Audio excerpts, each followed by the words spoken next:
I can't believe I believed everything we had was less. So young and naive of me to think she was from your past. Silly of me to dream of one day having you. Hello and welcome to the second episode of the Rumination Lounge. I'm Katarina, and if you're anything like me, you have been saying, I saw a TikTok way too many times when sharing insights. Whew, that was a mouthful. You know, I've started to feel this sense of brain rot from over-scrolling, seeing bite-sized information that never really sticks and also never really pushes me to think deeper. And to change that for myself, I decided I'll be reading articles weekly that I could use to expand my knowledge base and overall just gain a better understanding of a variety of topics. But to keep myself accountable, I felt that I need some type of project. And that's where the Rumination Lounge comes in. Each week, I will be discussing articles that I've read, share a brief summary, my favorite bits and pieces, and also my own take on the article or perhaps the reflections that I had while reading the article. I would like Rumination Lounge to be kind of this shortcut to big ideas. So whenever you're watching those videos, next time when you're having a conversation with someone, you can kind of refer to the article that you saw in this episode rather than saying, okay, I saw a video or I saw a TikTok. Because I'll be citing the text from the article as well. And also you can find the articles online yourself as well to perhaps also motivate you to read. Also a bit of a backstory. I've been recording this second episode, I think now nearly 4 times. The first time I had like a whole script planned out. I was kind of like reading it out and then trying to make it in my head kind of flowing. But once I looked at the recordings, I was like, dang, no, this feels so inauthentic and forced that I don't want to put anything like this out. So then I recorded the second time. But then I was already so bummed out from the fact that the first time didn't succeed. So again, I was watching the recordings and I was like, dang, I wouldn't want to watch this. So why would anyone want to watch this?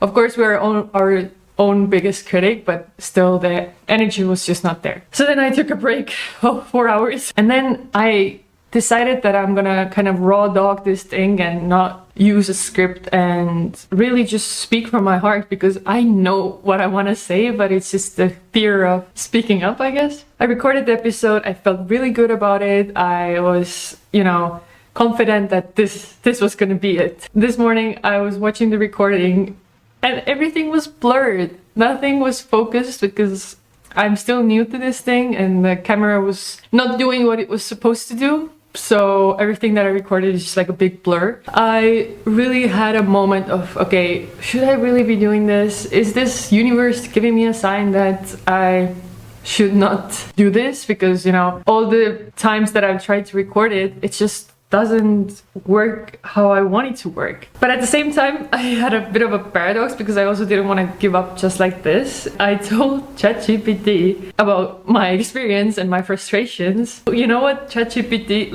it was literally ChatGPT that convinced me to sit down once again and try once again to do this. It was because it said, your frustration is actually part of the process that separates people who succeed from those who give up.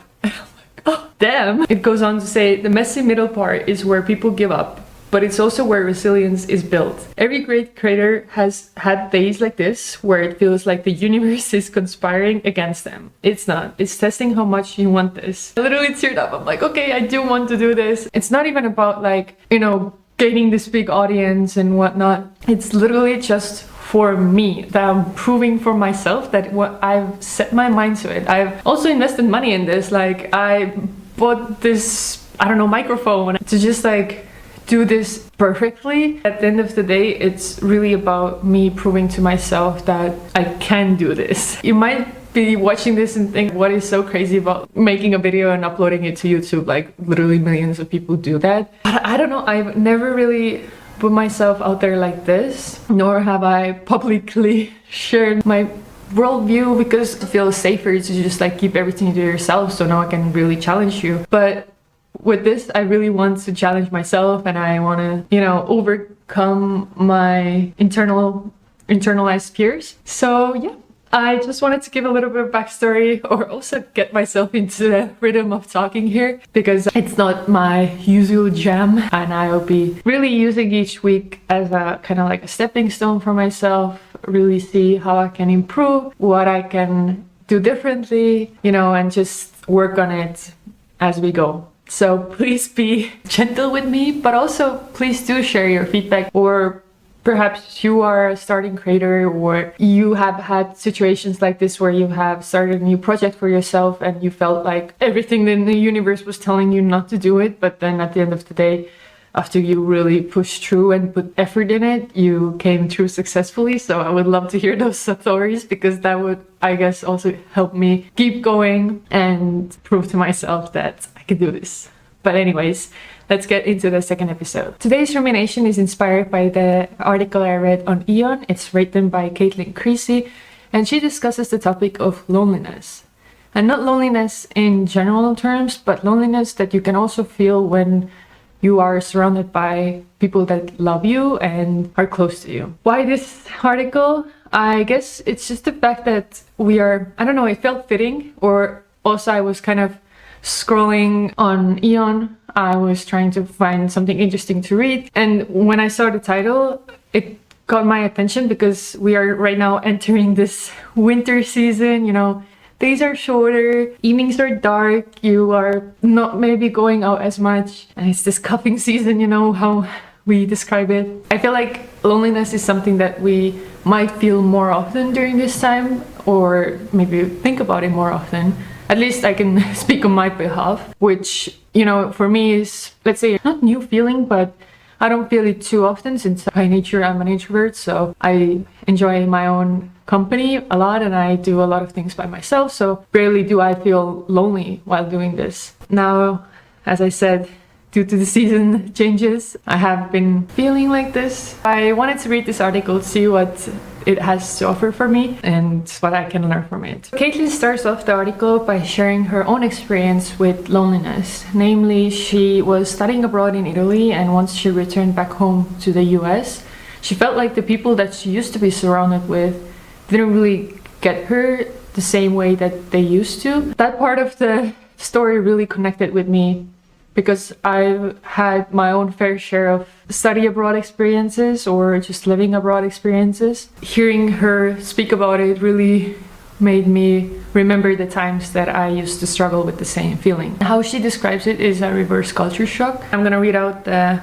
part from the article as well, where she says that when I returned home, I felt not only unable to engage with others in ways that met my newly developed needs, but also unrecognized for who I had become since I left. And I felt deeply, painfully lonely. So the reverse culture shock is something that Kevin Gaw, a psychologist, describes as process of readjusting, reacculturating, reassimilating into one's own home culture after living in a different culture for a significant period of time. And feelings of loneliness are characteristic for individuals in the throes of this process. I started reflecting on the time that I had just moved to the Netherlands when I was 19. I went there to study my bachelor's degree. In the beginning, I used to go back home to Estonia for summers, for Christmas. I spent a lot of time being back home just because I wanted to spend time with my high school friends. I still hadn't made like my community in the Netherlands, and it felt always very safe and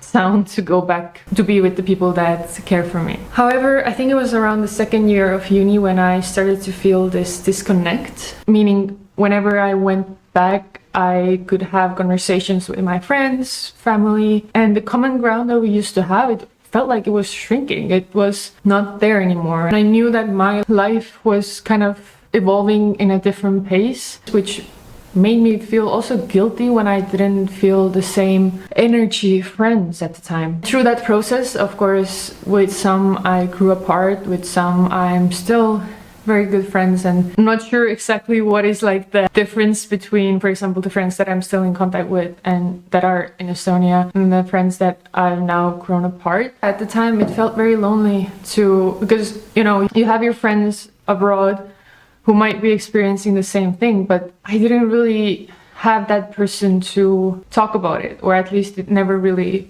came up. So when Kaitlyn shared that part of her own experience, I felt very connected to her. It gave me also this sense of relief, knowing that, okay, this is actually a normal thing, even if years have passed from this moment, and now I've gone on to feel very safe in my environment abroad, that I don't no longer have those feelings. It still made me feel relieved that, okay, whatever I was feeling back then, it was okay, you know? She also goes on to say that it doesn't necessarily take a transformative life event like moving abroad, I don't know, getting a new job, having children, to create that sense of loneliness. And to quote, "Loneliness, it seems, is an existential hazard, something to which human beings are always vulnerable, and not just when they are alone." I think it's important to highlight this because sometimes it might even happen that you are living in the same country, in the same space with the people that you know, but at one point you just start growing apart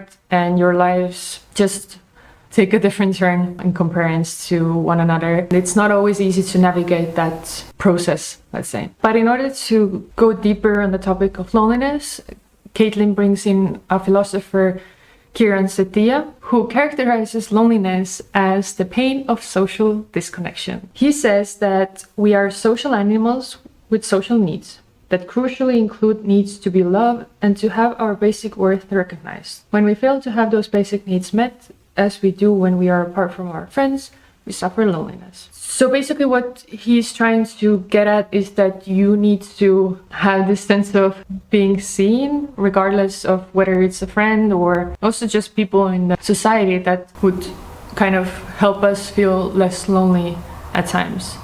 And I do think he has a point there because, for example, last weekend I went to have a gallery walk and I brought a book with myself. It's called The Creative Act. It's quite well-known book, especially among the creatives. I'm not a creative person by my profession. Actually, this book is not even necessarily for people that are creatives. I think it's a book that everybody could read because in the beginning of the book, the author says that we are all creators of something. So it doesn't necessarily need to take an art piece for you to feel like a creator. Anyways, I brought this book with me. I went to like shops, cafes, galleries, and I had so many people come up to me and just ask me about the book and how I liked it. There was one guy at the it was like a newspaper stand, and we had a very long conversation around the book itself, but that also developed into like creativity. We talked about ego. Once I came home, I had this spring in my step. I was really feeling energized, happy. That reminded me that this type of human connection, so random and spontaneous, can really boost our well-being, which I kind of have forgotten about as I've been living abroad for so many years, and I've always been living in countries where English is not the main spoken language, nor is it Estonian. So really it's been sometimes a struggle to integrate into this society because I don't really speak the language fluently. Spain now is the first country that I genuinely want to learn the language and I do want to speak. But of course I have those moments where I forget how to say something. So that really holds me back from starting those conversations myself. So whenever I had this recognition from people around me, I felt really, it felt very good. So I think that this psychologist really does have a point with this aspect that we need to be recognized in order to not feel lonely. To add to that definition of loneliness by this psychologist, the author also brings out a definition by Hannah Arendt, who defines loneliness as a feeling that results from one's human dignity or unconditional worth as a person fails to be recognized and affirmed. A feeling that results when this, one of the basic requirements of the human condition, fails to be met. It really ties perfectly well with the first psychologist's definition. But then the author of the article goes on to argue that it's not necessarily, let's say, the recognition, but it's the feeling of being seen in your full complexity. She says that sometimes, as much as you might be feeling alone in a room full of people, you might be feeling alone in a room full of friends because they're just not able to really respond to, let's say, different passions that you have that you could be sharing very excitedly. But since they don't have the same knowledge base that you have about this specific topic, they're not able to engage as much. Once again, I felt very seen while reading this chapter or this part of the article, because again, I keep referring back to the time that I moved abroad, but I do think this was one of the most transformative life events that I've had. So there are lots to kind of learn from that period. But anyways, I remember, moving abroad, and it's the time that, whichever experience I've had, whether I moved to Spain or Netherlands, Turkey, Belgium, whatever, there's always been this time where you kind of have to put yourself out there to make friends, to find your community. I remember being so frustrated because I'm looking for this perfect friend. Perfect in a sense that they have, let's say, all the same interests in them as I do. They like to, go to the galleries, like to listen to music, etc. So I was trying to find that in one person, and whenever I didn't find it, I kind of disregarded them very quickly because I was like, okay, this is not for me. And it started to get really to the point where I'm like, okay, I don't know who I can talk to because there is literally no one that fits my criteria of being perfect.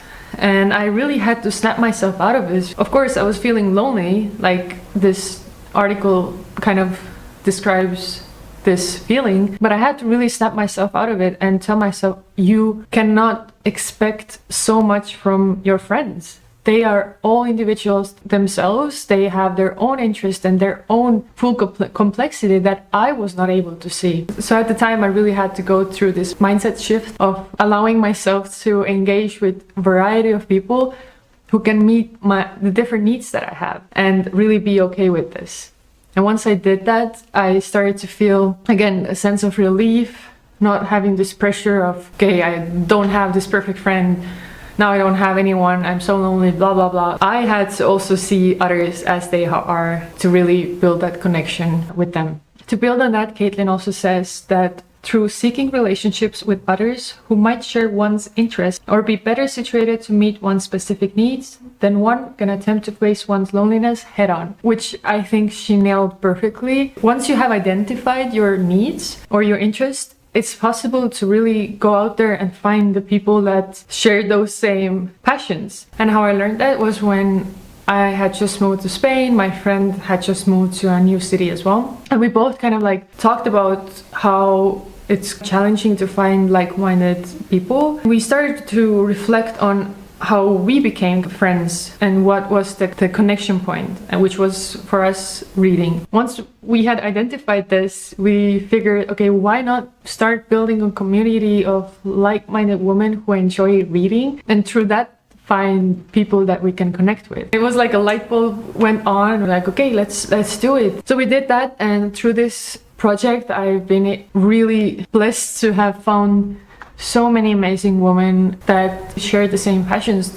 Just the other weekend, I had coffee with someone that has gone through a very challenging period of health issues. On the other hand, I don't know if it's right to say passionate about female healthcare, but I'm more so passionate about improving the healthcare that women get, because it's been overlooked for way too many years, centuries even. So yeah, we were able to connect over this. Then I had a coffee with someone that also enjoys going to art galleries and shares the same passion for enjoys doing, let's say, cultural activities, which we were able to again talk about and plan our next meetup. So what I'm trying to get at here is that there are lots of communities out there, and I truly encourage you to go out there and seek those relationships through that. When you go to, for example, boxing class or running club, you already have this one shared passion, which is, let's say, doing sports. Through this, you can start building connections that are way more meaningful and help you to feel seen, recognized for your complexities. Not really for the full extent, but at least partially. To finish off this article discussion, I also want to challenge the concepts that were given in the piece. As I mentioned, I'm introvert myself, so solitude is really when I get my energy to go out and socialize again. I felt that both philosophers and the author of the article put a lot of emphasis on the external validation that we need to have in order to not feel lonely. I think that should be one's moment to start reflecting on the loneliness that you might be experiencing and identify the reasons for it. So whether it's really about the fact that, okay, you are surrounded by friends that do not recognize you, you don't get those externals from others, but you're very content with yourself, or perhaps it's your sign to really truly sit with yourself and connect with yourself and really build that relationship with yourself before you go out there. I truly think we can never really feel completely satisfied with the validation we get from the outside before we have built this strong foundation within ourselves to be by ourselves, to enjoy our own company, and just to really feel confident in yourself. With that being said, we also need to be mindful of the fact that our friends will not always be able to meet our needs on the deepest level, but it's always fair to give them the opportunity to do that regardless. So for example, as Kaitlyn says, to position your friend to better meet your needs, you might attempt to communicate those needs and articulate ways in which you don't feel seen. I also have my own experience with friends that we perhaps have become close while living in the same city or in the same country, but now after years we all have moved on to different places. So the person that I know them to be is not really true anymore. And since we don't see each other every day, it's difficult to know them truly for who they are right now. I think that's a reminder for all of us that as much as we are changing, also other people are changing.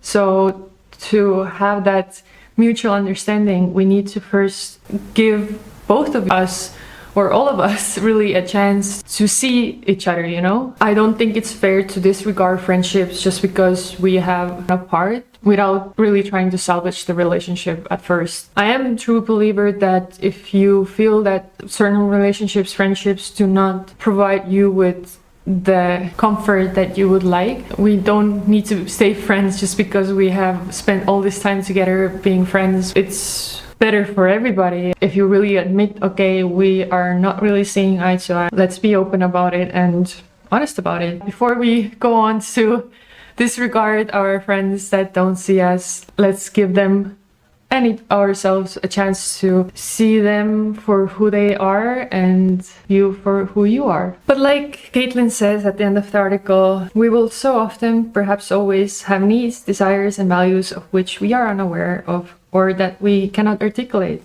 even to ourselves. And therefore loneliness may be an inevitable part of human condition. And she might be right. Perhaps after sitting in solitude with yourself, regardless of surrounding yourself with people that see you in your full complexity and also notice you at random moments, perhaps there are needs that we never will be able to identify, and this sense of loneliness will be with us through all the chapters of life. I do think there is a way to decrease that feeling by becoming friends with ourselves and really build that strong foundation within ourselves to combat the feeling of loneliness head on.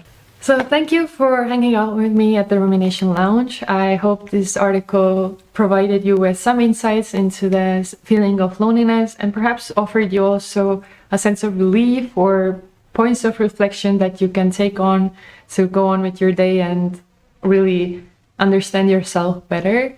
And please do share your feedback, your takeaways from this episode in the comments below. Do subscribe.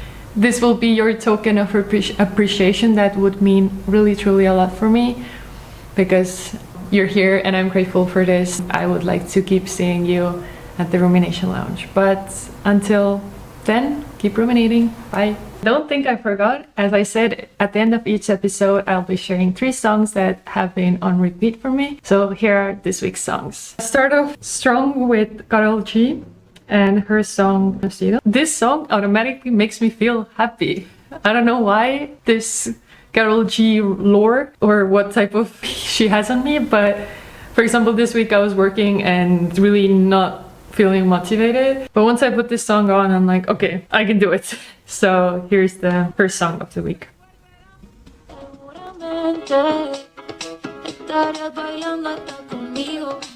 No como amigos, sino como otra cosa.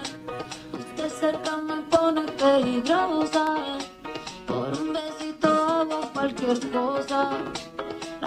novia suya me pone celosa. Y aunque es hermosa, ey, no te va a tratar como yo, no te va a besar como yo, no está tan rica así como yo. Ella es tímida y yo no con esta gana que tengo yo. Me atrevo a comérmelo. Anyways, for the next song, I have chosen something slightly, I mean, it's a 180 switch, but I started listening to Ray again. I mean, I've always been a huge fan of hers, but since they announced the Grammy nominations last week, I had to go back to her album, My 21st Century Blues. And one of the songs that really has such an emotional load in it that I cannot help but kind of like tear up every time I listen to it. She has gone through so much to get to the point where she is right now, and the resilience that she has is just admirable. The way she is able to put into songs the feelings that she has, the emotional turbulence, the healing, just the everything is really so touching, and truly what music is about expressing, it's about expression really. So her song Ice Cream Man is about sexual abuse, so I'm also giving this little disclaimer here for anyone who has gone through anything like this. First of all, it's something that, I mean, I can imagine, but it's really something that I think no one can really understand before we go through something like this ourselves. And I really truly hope that it's not the case for a lot of us, but unfortunately what statistics show, it is really affecting a lot of people, a lot of women. I think this song can bring up emotions to anyone really, because I don't know, I think it's just really emotional song. Really like what you were doing. He told me come on to the studio, let's cook it. He told me come to catch a vibe and make some music. But when I got there, should've heard what he was saying. Trying to touch me, trying to put me, I'm not playing. I should've left that place as soon as I walked in it. How goddamn dare you do that to me, really? Coming like the ice cream man, till I felt his ice cold hands. But how I pay the price now, damn, goddamn. Goddamn, everything you did, it left me in a ruin. And no, I didn't say a word, I guess that proves it. I'm a woman, I'm a very fucking brave, strong woman. And I'll be damned if I let a man ruin how I walk, how I talk, how I do it. Man, I've been broken. And why it gets me so emotional is that, I mean, regardless of who has gone through what she has gone through, you can feel the empowerment. That you don't let something so tragic hold you back from living your life the way you want to live. And I hope that this song is just like this heap of hope for whoever has gone through something like this. But anyways, to lighten things up, I have another song, which honestly, it's more well known from a remix. I think it's like an Afro House remix that was circulating some time ago. But I had a listening party with my friend, and we had to bring both of us, we had to bring a playlist with songs that really mean a lot to us. And she played that song, and I was very pleasantly surprised that there is such a beautiful original version of it that I didn't even know. So here's Yamada.